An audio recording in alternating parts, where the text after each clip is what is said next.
On this date, July 16, 1054, Cardinal Humbert, representing the Catholic Church, entered the Hagia Sophia Church in Constantinople. He placed a document before Patriarch Michael I, who was preparing for Mass, and then left Constantinople, returning to Rome. The document deposited by Humbert declared the Patriarch excommunicated by the Pope. On the same day, the Patriarch convened a council and excommunicated those who had excommunicated him. Thus, July 16, 1054, is recorded as the date when the churches in the West and East officially separated. This schism did not occur suddenly. It was rooted in disputes that stretched back centuries. A fundamental point of contention among Christian clergy throughout the Middle Ages was the question of which church held universal superiority. The Roman bishops, or popes, asserted that superiority belonged to the Western Church. They argued that Peter, one of Jesus' apostles, had come to Rome, established a church there, and was martyred in Rome. According to the papacy's claim, Peter was the first bishop of Rome, and those who followed him occupied the papal seat in his stead. The Jesus itself identified Peter as the founder of the church. Additionally, Paul, who played a major role in spreading Christianity, also came to Rome and was martyred there. According to the Western Church's claim, both their bones were buried under a church in the Vatican, thus elevating the Roman Church above all others. All these were seen as evidence of the universal authority of the Bishop of Rome. In contrast, the Eastern Church approached superiority from a more worldly standpoint. Constantinople was the residence of the emperor and the capital of the empire. In the pre-Christian Roman religion, emperors were considered heads of religious authority. This tradition continued after the capital moved to Constantinople in the 4th century AD under emperors like Constantine, Theodosius, and Justinian, who had authority in religious matters. According to them, wherever the emperor was, that church should be considered superior. This ongoing dispute throughout the Middle Ages played a significant role in the separation of the Eastern and Western churches. The issue here wasn't really about whose arguments were more reasonable. Everyone wanted to exert power over the other churches. So far, it seems like the cause of the dispute appears more political than religious, but there was also a cultural dimension to it. By 1054, the two churches had long-standing fundamental differences, some of which seemed trivial, but would play a role in the eventual split over time. For instance, in the Eastern Church, it had become a tradition for bishops to grow beards, whereas this was not the case in the Western Church. Clergy in the East could marry, whereas in the West, they could not. Various distinctive practices set them apart. The Western Church had a more dogmatic structure, where the Pope's statements were unquestionable under any circumstance. In contrast, the Orthodox believed the Pope was human and capable of error. Moreover, a significant issue between the two was the boundaries formed by the division of the Roman Empire in 395, which were not just political, but also cultural. Latin culture predominated in the West, while Byzantine culture prevailed in the East. The Western Church used Latin as its official language, whereas the Eastern Church conducted its liturgies in Greek. This language difference eventually became a major problem between the two churches over time, because they could not understand the theological discussions happening in each other's languages. For instance, a letter sent from Constantinople in the 5th century remained unanswered in Rome for months because there was no one to translate it, and the same was true in Constantinople for letters sent from Rome in Latin. They were deemed not worthy of translation.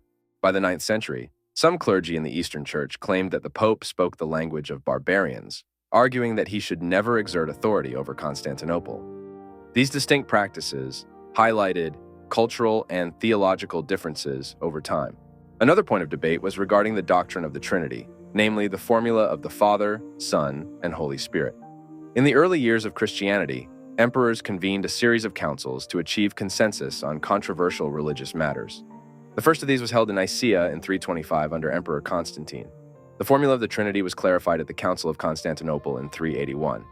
According to this formulation, the Holy Spirit proceeds from the Father, that is, from God. However, in the Council of Toledo in 589, the Western Church revised this to assert that the Holy Spirit proceeds from the Father and the Son. The reason behind this revision was to emphasize the importance attributed to Jesus, thereby preserving Orthodox views. It did not initially create a problem between the churches, because, as mentioned earlier, due to the language issue, the Eastern Church became aware of this decision years later. When they became aware of it, they viewed it as heresy. Historians refer to these issues as the Filioque controversy, with Filioque being the Latin term for "and the Son." The relationship between the churches was initially one of mutual respect, without hierarchical structure. In the early period of Christianity, there was no hierarchy among the churches.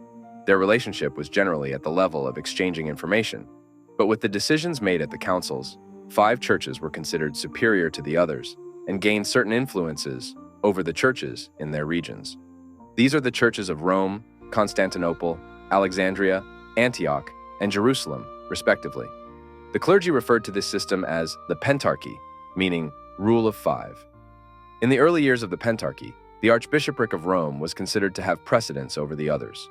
However, over time, emperors began to increase the importance of Constantinople by also drawing the other regional patriarchs to their side. This inevitably deepened the divide between the East and the West.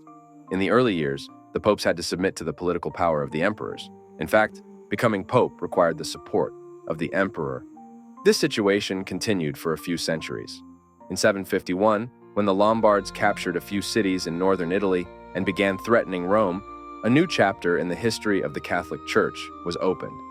The Pope sought help from the King of the Franks, Pepin the Short, against the Lombards. Pepin, a devout man, gladly accepted this call and entered Italy with his army. Pepin's generosity did not end there. He donated a vast tract of land around Rome to the papacy. Thus, the Pope not only became the sole religious authority in the West, but also the ruler of a state in central Italy. The process continued with Pepin's son, Charlemagne, being declared emperor by the Pope. During these same years, Empress Irene, a woman, sat on the East Roman throne. Since the general opinion was that the emperor should be a man, Charlemagne gained an advantage. Even though Irene was later overthrown and replaced by a male emperor, neither the papacy nor Charlemagne relinquished their claims to the imperial title. This situation further deepened the crisis, but the decisive moment leading to the split occurred shortly after the Normans conquered southern Italy. Previously, much of southern Italy had been under Eastern Roman control. Starting from the 11th century, these regions gradually fell into the hands of the Normans, who were loyal to the Catholic Church. However, there was a problem. The churches there continued to conduct their rites according to Eastern traditions. In 1050, the Pope issued a decree mandating that these churches switch to Latin rituals or face closure. In retaliation, the Patriarch declared that all Latin churches in Constantinople would be closed. This disagreement escalated into a diplomatic crisis. In June 1054, Pope Leo IX sent a delegation, led by French Cardinal Humbert, to Constantinople to find a compromise. However, the initial talks between Cardinal Humbert and the Patriarch were unfavorable. The Pope had sent a letter advising the Patriarch to submit to the Pope's authority. Moreover, during the discussions, Cardinal Humbert's condescending attitude towards the Patriarch deeply offended him, leading the Patriarch to refuse to see the Roman delegation for a long time. Cardinal Humbert and his group remained in Constantinople for several more weeks. Finally, angered by this treatment, on the morning of July 16th, they went to Hagia Sophia and placed the Pope's sealed excommunication document on the Patriarch's altar. This action was the final straw. With this decision, the Eastern and Western churches were completely separated.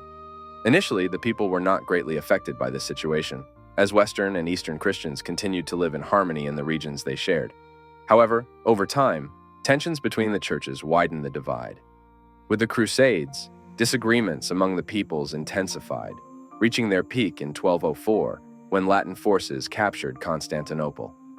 Attempts at reconciliation between the churches over the years have largely been unsuccessful. The problem between the Eastern and Western churches remains unresolved even today, and it does not appear likely to be resolved in the foreseeable future.